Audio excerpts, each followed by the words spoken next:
Hi, everybody. I am doing this uh, mental health talk from my new refuge and mindful of the code.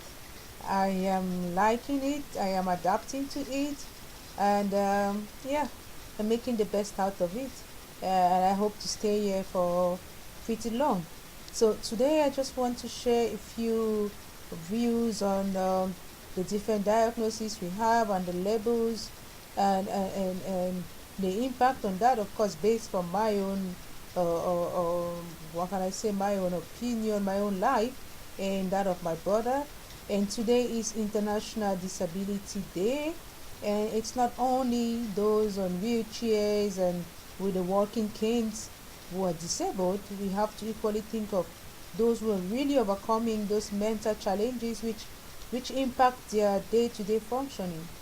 And in this respect, I want to think, I know that some people will disagree with me, but I want to think that this diagnosis and these labels we sometimes give to people based on all kinds of tick boxes, check boxes, uh, uh, um, sometimes they really hurt more than they help. Um, I have a friend, and she has got a diagnosis of schizophrenia, but I really do love her, and I don't like it when people say she's schizophrenic. That's not who she is. She's just her name. She's just that person.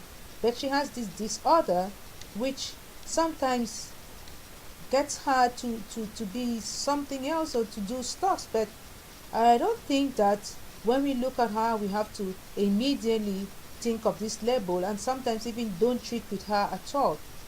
And that was the case with my brother. You know, epilepsy is not so bad because it's not even a mental illness, it's a neurological imbalance. So, well, they do attract more sympathy, although sometimes, especially back in Africa, it's kind of they say it's some witchcraft or it's some other thing they cannot really explain. But then he later on got this label of bipolar disorder.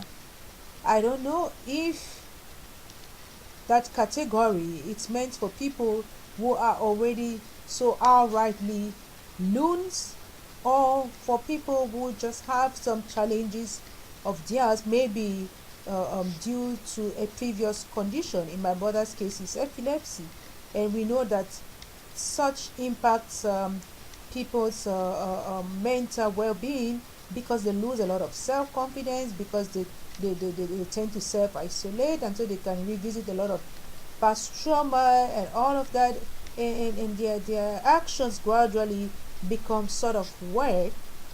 But then they start taking medication, and then the medications and the side effects probably generate other issues, and then these issues attract another category and another classification, and before you know it, you can skip from bipolar 1 to bipolar 2, or bipolar 2 to bipolar 1, and schizophrenia, schizoaffective disorder, and I don't know, all of those categories. You know, back in Africa, we are not so used to them. It's when I came to Europe that started learning about all of these categories, DSM 1 to 5 to 20 and everything.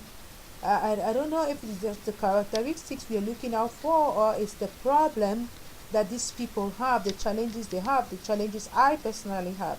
And that's why I'm not pressing for a diagnosis for my own mental challenges. I suffer from depression every now and then, but I do work it out otherwise. And I told my psychiatrist, I don't need a diagnosis.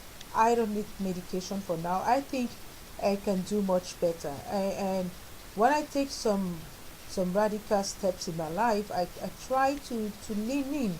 And so I want to encourage people today not to rely so blindly, so helplessly and hopelessly on those diagnoses and those categories, but to always remember who they are, and to remember who your loved one is before the symptoms or the problems came in, and to think that it's possible that they could get back there or at least get to a better stage.